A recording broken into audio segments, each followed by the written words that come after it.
नमस्कार दोस्तों। देखिए, विभिन्न परीक्षाओं की जब हम बात करते हैं, विशेष रूप से वो परीक्षाएं जिनका संबंध शिक्षक भर्ती से होता है, तो बहुत सारे दार्शनिक हैं, बहुत सारे शिक्षा शास्त्री हैं जिनका संबंध कहीं न कहीं शिक्षा से जुड़ा हुआ है। ऐसे ही दार्शनिक और शिक्षा शास्त्रियों के संदर्भ में कुछ ऐसे शिक्षा शास्त्री और दार्शनिक हैं जिनसे जुड़े हुए कुछ कुछ प्रश्न हमें परीक्षाओं में देखने को मिलते हैं। सीधे सीधे हमारे पाठ्यक्रम में भले ही इनके नाम नहीं हो, लेकिन डायरेक्ट इनडायरेक्ट इनसे प्रश्न आते रहते हैं। चाहे वो ग्रेड सेकंड की परीक्षा हो, व्याख्याता की परीक्षा हो, रीट की परीक्षा हो, सीटेट की परीक्षा हो, डीएसएसबी की हो, या अन्य प्रकार की कोई भी परीक्षाएं हों, अक्सर उन परीक्षाओं में यहाँ से जुड़े हुए कुछ न कुछ प्रश्न पूछे जाते रहते हैं। तो दोस्तों, ऐसे ही कुछ दार्शनिकों को लेकर के, कुछ दार्शनिकों के बारे में मैं आप लोगों से बातचीत करने का प्रयास करूंगा, ताकि आप लोगों को उन दार्शनिकों के संदर्भ में कभी कोई प्रश्न पूछा जाए तो आप उसको सही कर पाएं और साथ ही साथ उनके बारे में कुछ सामान्य जानकारी आपको हो पाए। तो ऐसे ही दार्शनिकों की शुरुआत में आज सबसे पहले हम शुरुआत कर रहे हैं सुकरात से। ऐसे कुछ खास दार्शनिकों की बातचीत मैं आपसे करूंगा। तो सुकरात को लेकर के दोस्तों क्या क्या खास बातें हमें ध्यान में रखने की जरूरत है, क्या इनके बारे में पूछा जा सकता है, इनके जीवन को लेकर के। वैसे तो आपको पता है कि सुकरात का जन्म जो है यूनान क्षेत्र में हुआ था ईस्वी पूर्व 5वीं सदी में। और सुकरात जो है एक गरीब परिवार में जन्मे थे, और गरीब परिवार में जन्मने के साथ ही इनके पिताजी जो थे मूर्तिकार थे और बहुत अच्छी शिक्षा इनको दिलवाने की स्थिति में नहीं थे, इसलिए सुकरात पढ़ नहीं पाए थे। फिर भी सुकरात ने अपने जीवन में जो कुछ किया, जो आज हमारे लिए अविस्मरणीय है और इतने सालों के बाद, हजारों सालों बाद हम इनको याद करते हैं, तो कुछ न कुछ तो खास था। तो ऐसी ही कुछ खास बातों को लेकर के इसमें हम आज चर्चा करते हैं। तो दोस्तों, सबसे पहले तो देखिए, सुकरात जो थे ये यूनान के दार्शनिक थे जो शारीरिक रूप से कुरूप थे। ऐसा कहा जाता है कि शारीरिक रूप से ये बहुत सुंदर नहीं थे, इनका शरीर जो है वो सुंदर नहीं था। ठीक है, आर्थिक रूप से गरीब थे, शारीरिक रूप से भी सुंदर नहीं थे, आर्थिक रूप से भी गरीब थे, और शिक्षा के नाम पर अनपढ़ थे। मतलब ये पढ़ नहीं पाए थे, अपने ज़माने में शिक्षा प्राप्त नहीं कर पाए थे। तो कई चीज़ें इनके लिए हम सोचें तो नकारात्मक तरह हमें लगती है, नकारात्मक स्थितियों में लगती है। फिर भी इन्होंने अपने जीवन के अंदर जो कुछ पाया, और आज तक हम इनको याद कर रहे हैं, वो किस वजह से याद कर रहे हैं, लेकिन ये सब कुछ होते हुए भी ये क्या थे, विलक्षण बुद्धि के धनी थे। लेकिन ये विलक्षण बुद्धि के धनी थे, अपार ज्ञान था। तो याद रहे दोस्तों, सुकरात शारीरिक रूप से, आर्थिक रूप से कमजोर थे, सामाजिक स्तर पर भी इनका परिवार बहुत उठा हुआ नहीं था, बहुत आगे नहीं था, लेकिन फिर भी विलक्षण बुद्धि के धनी होने के कारण आज तक हम सुकरात को याद करते हैं। दोस्तों, सुकरात की अभिव्यक्ति क्षमता, आत्मबल एवं साहस अद्वितीय थे। सुकरात किसी भी बात को जब बोलते थे, अभिव्यक्ति का जो इनका कौशल था वो बहुत जबरदस्त प्रकार का था। ये अपने शब्दों से, अपनी बातों से लोगों को बहुत आसानी से मंत्रमुग्ध कर दिया करते थे। और इनकी आत्मबल की तो बात पूछिए ही मत, इनमें इतना बड़ा आत्मबल था, इतना बड़ा साहस था कि ये जो कहते थे बहुत दावे के साथ कहते थे, और ऐसा होता था, ये माना जाता है। दोस्तों, सुकरात जो थे, इनके बारे में और क्या खास बातें हैं जो बहुत महत्वपूर्ण है। वास्तव में सुकरात ज्ञानी महात्मा थे, मौलिक चिंतन की प्रतिभा के धनी थे और युग पुरुष थे।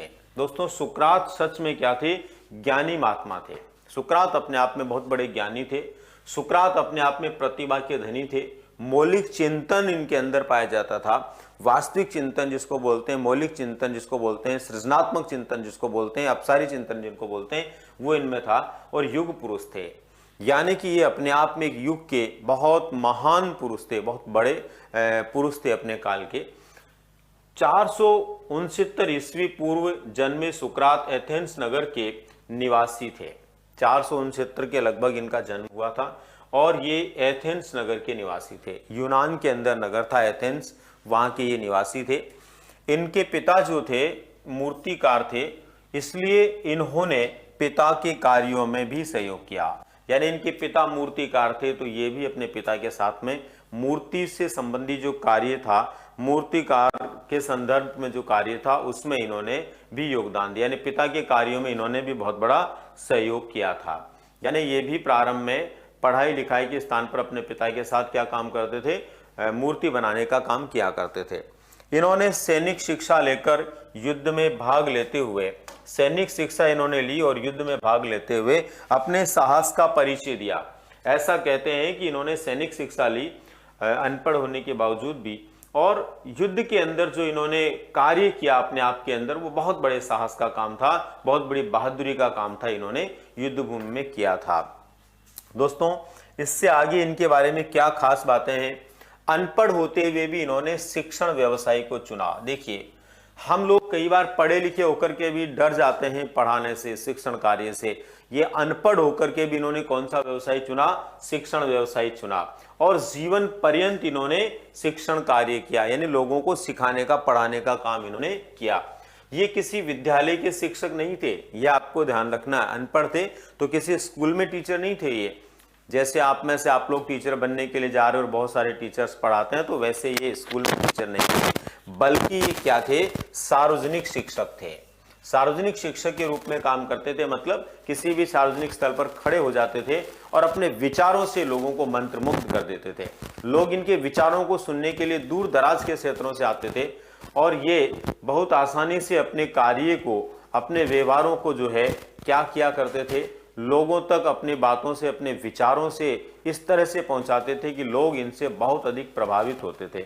तो इनकी प्रभावशीलता जो थी, इनके शब्दों के अभिव्यक्ति के प्रभाव से सर्वाधिक थी, और विचार भी इनके अपने आप में बहुत मौलिक हुआ करते थे।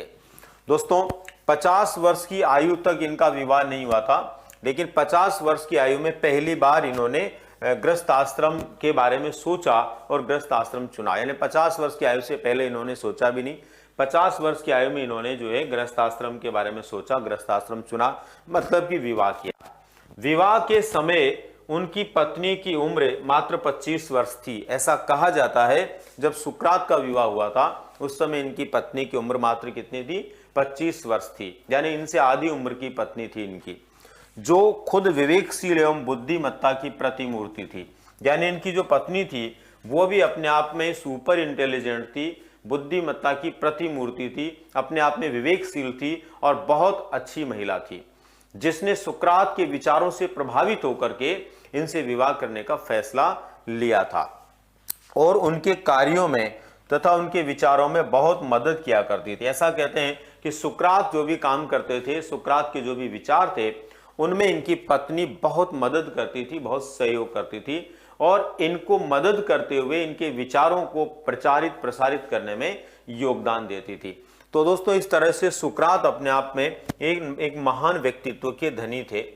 सुकरात के बारे में आपको जानकारी रहे दोस्तों कि सुकरात एथेंस नगर की सड़कों और गलियारों में खड़े होकर धर्म की, राजनीति की, युद्ध की, नैतिकता की, प्रेम की, मित्रता की और काव्य की शिक्षा देते थे।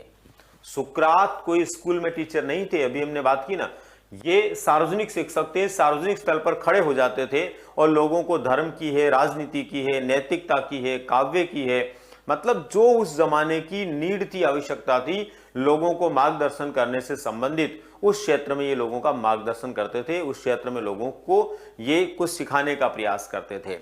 दोस्तों, सुकरात बहुत कम समय में ही युवाओं के प्रेरणा स्रोत बन गए। सुकरात के अंदर जो क्षमताएं थी, जो पावर था, जो बुद्धिमत्ता थी, जो विवेकशीलता थी, जो अभिव्यक्ति थी, उसके कारण चंद दिनों में ही, कम समय में ही ये युवाओं के क्या बन गए? प्रेरणा स्रोत बन गए।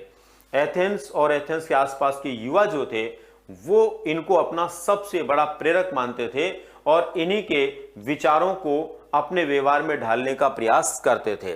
ये अत्यधिक लोकप्रिय होने के साथ ही सार्वजनिक रूप से आदर्श व्यक्ति बन चुके थे। दोस्तों, ये युवाओं के प्रेरणा स्रोत थे, इसके अलावा अत्यंत लोकप्रिय थे। उस जमाने में, उस काल में, उस दौर में यूनान के क्षेत्र में अत्यंत लोकप्रिय थे, बहुत अधिक लोकप्रिय थे और सार्वजनिक रूप से आदर्श व्यक्ति बन चुके थे। सार्वजनिक रूप से इनको सब लोग क्या मानते थे? आदर्श व्यक्तित्व का धनी मानते थे, एक आदर्श व्यक्ति के रूप में मानते थे। इनको समाज में कर्मशीलता, चेतना एवं अन्वेषण के प्रति जागरूकता लाने का श्रेय जाता है। उस जमाने में यूनान के क्षेत्र में, उस जमाने में यूनान के क्षेत्र में जो कर्मशीलता से संबंधित व्यवहार था समाज में, कर्म करो और फल ईश्वर देगा, ये सोच जो है, उस सोच को आगे बढ़ाने का काम इन्होंने किया था। कर्म करने पर विश्वास करते थे ये, और चेतना लाने का प्रयास इन्होंने किया। अन्वेषण यानी खोज के भाव को इन्होंने पैदा किया और लोगों के अंदर एक बड़ी जागरूकता लाने का काम इन्होंने किया। तो इन सभी क्षेत्रों में काम करने का श्रेय किसको जाता है? सुकरात को जाता है। दोस्तों, सुकरात की बढ़ती लोकप्रियता और प्रतिष्ठा जो थी, सुकरात की बढ़ती लोकप्रियता और प्रतिष्ठा जो थी, उसको देख करके यूनान के सैकड़ों लोगों ने मिलकर इन पर मुकदमा चलाया। बहुत सारे उस जमाने के जो धर्म के नाम पर विशेष रूप से लोगों से वसूलते थे और अपना जीवन चलाते थे, राजनीति से जुड़े हुए लोग थे, इस तरह के लोग जिनके कार्य, इनके व्यवहार से, इनके आचरण से, इनके प्रभाव से प्रभावित हो रहे थे, उन लोगों ने क्या किया? इनके ऊपर मुकदमा चलाया और इन पर मुकदमा चलाया और 501 व्यक्तियों के बीच में इन पर मुकदमा चलाया गया तथा इन पर दोष लगाए गए। मुकदमा चलाकर इन पर क्या लगाए गए? कुछ दोष लगाए गए। क्या क्या दोष लगाए गए? पहले नंबर पर दोष लगाया गया दोस्तों कि ये देवताओं का अपमान करते हैं। इनके ऊपर क्या दोष लगाया? क्योंकि ये मूर्ति पूजा के विरोधी थे, इसलिए देवताओं का अपमान करते हैं। दूसरे नंबर पर इन पर आरोप लगाया गया कि खुद नए देवताओं का निर्माण करते हैं, यानी कि खुद कोई नया देवता बनाना चाहते हैं, अपने हिसाब से कोई नए देवता का निर्माण करना चाहते हैं। और तीसरे नंबर पर इन पे आरोप लगाया गया युवाओं को गुमराह करते हैं। मतलब ये तीन बड़े आरोप इन पर थे कि ये देवताओं का अपमान करते हैं, खुद नए देवता का निर्माण करने में लगे हुए हैं और युवाओं को ये गुमराह करते हैं। इस तरह के मुकदमे इनके ऊपर चलाए गए। इन पर चले मुकदमा के आधार पर इन्हें सजा सुनाई गई और इन पर जो मुकदमा चला दोस्तों, उसी के आधार पर इनको सजा सुनाई गई। और सजा क्या थी कि या तो देश से निकल जाएं, मतलब या तो क्या करें? देश से निकल करके चले जाएं, यूनान को छोड़कर चले जाएं, देश निकाला जिसको बोलते हैं, और या फिर मृत्युदंड दिया जाएगा। अगर ये छोड़कर नहीं जाएंगे देश को तो इनको क्या दिया जाएगा? मृत्युदंड दिया जाएगा। दोस्तों, कहा जाता है कि लगभग 70 वर्ष की आयु में इनके ऊपर इस तरह से मुकदमा चला था और इस तरह से इनको मृत्युदंड या देश निकाले की सजा बोली गई थी। दोस्तों, आप समझिए, इन्होंने देश निकाला को स्वीकार नहीं किया, बल्कि इन्होंने जहर पीकर के अपनी यही लीला समाप्त कर ली थी। दरअसल क्या हुआ था? सुकरात ने मृत्युदंड को स्वीकार किया, स्वयं ने जहर का प्याला पीकर, जहर का ये यहां पर प्याला है, देखिए,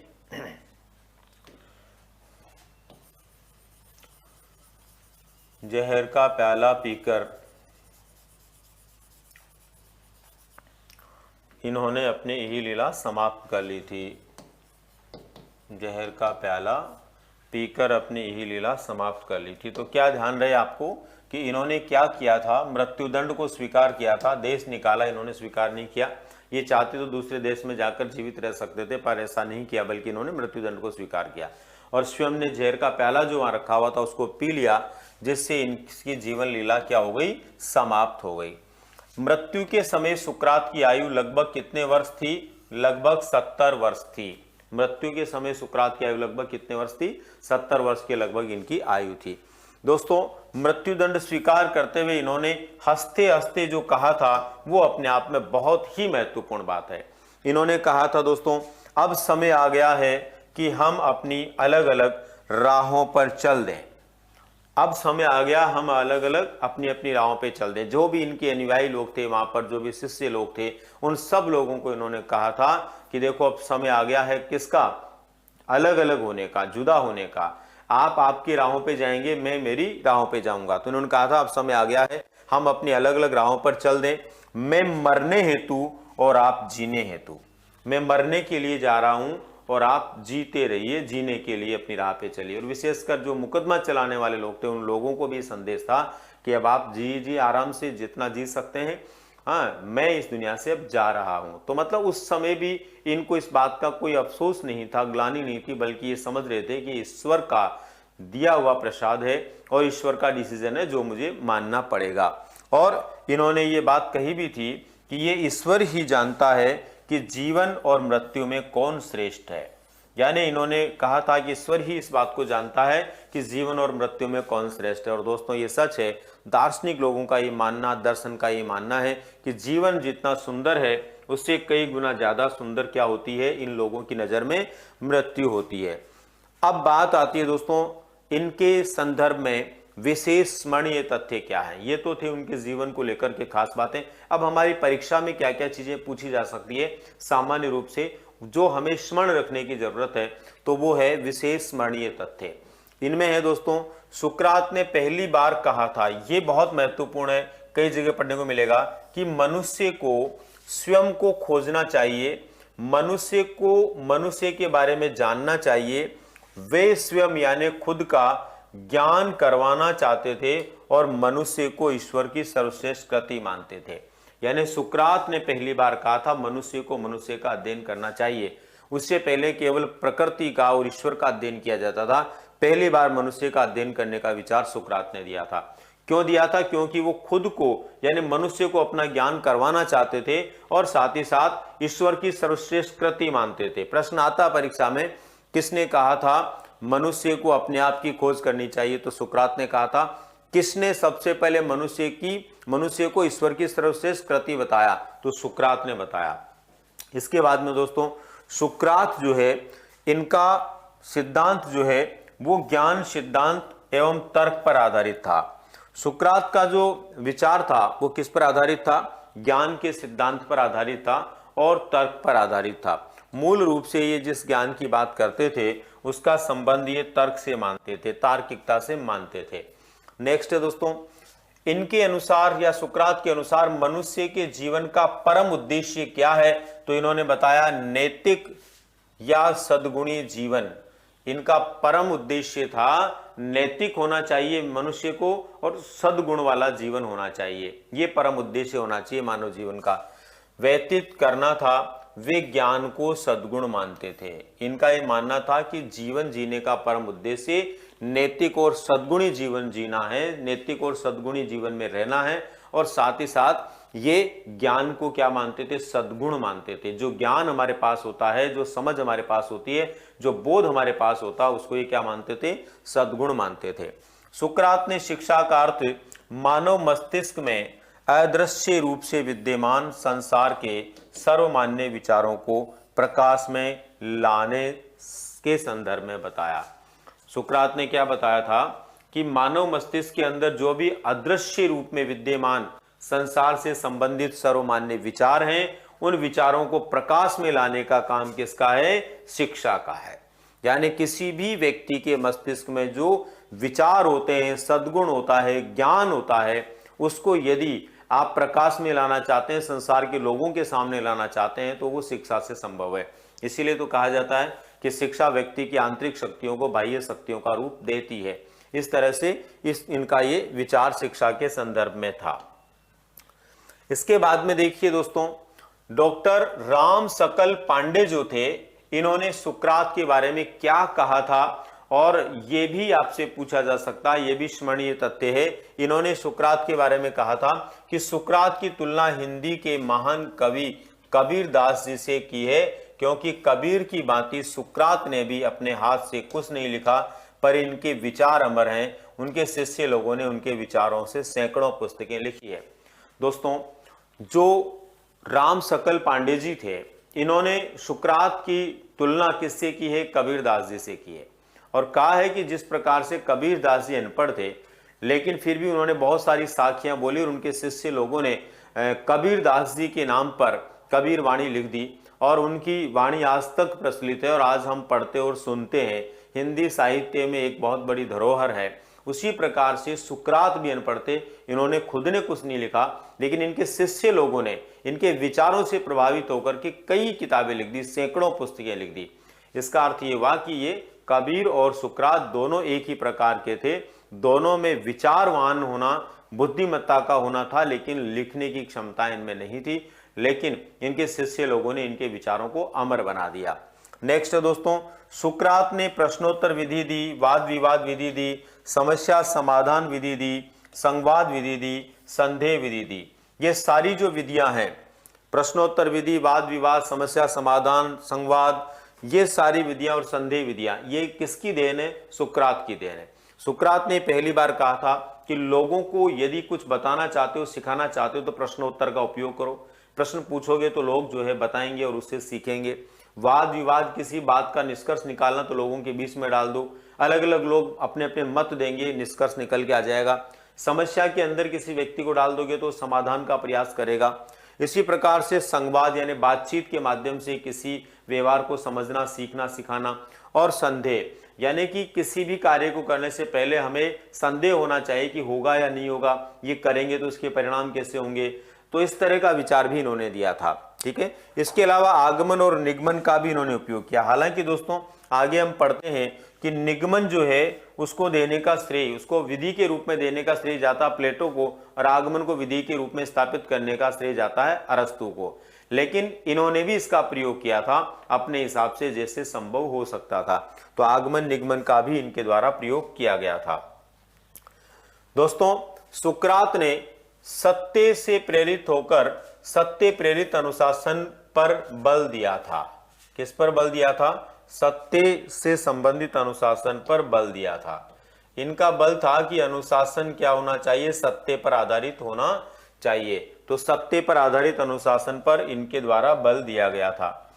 और लास्ट में देखिए दोस्तों, सुकरात का जीवन वास्तव में इस संसार को वह नई दिशा दे गया जो आज भी जीवंत है। यानी सुकरात ने जो नई दिशा इस संसार को दी, जो नया विचार इस संसार को दिया, जो आज भी हजारों साल बाद भी जीवंत है। विशेषकर प्लेटो ने एक नया दर्शन दिया और प्लेटो उनके प्रमुख शिष्यों में से एक थे और विख्यात शिष्य के रूप में जाने जाते हैं। तो दोस्तों सुकरात ने अपना दर्शन दिया ही दिया, साथ में सुकरात जो है प्लेटो जैसे शिष्य को तैयार करके चले गए, गढ़ करके चले गए, जो अपने आप के अंदर आगे चल करके महान शिक्षक के रूप में अवतरित हुए। तो दोस्तों ये थे सुकरात, और सुकरात के बारे में हमने खास जानकारियां लेने का प्रयास किया। उम्मीद करता हूं आपको निश्चित रूप से सुकरात के संदर्भ में ये जानकारियां बेहद ही पसंद आई होगी। और खास बात यह कि पसंद से ज्यादा महत्वपूर्ण ये वो विचार हैं सुकरात से जुड़े हुए जहां से परीक्षाओं में प्रश्न आते रहते हैं। तो मिलते हैं दोस्तों फिर अगले किसी दार्शनिक के बारे में बातचीत करने के लिए। धन्यवाद।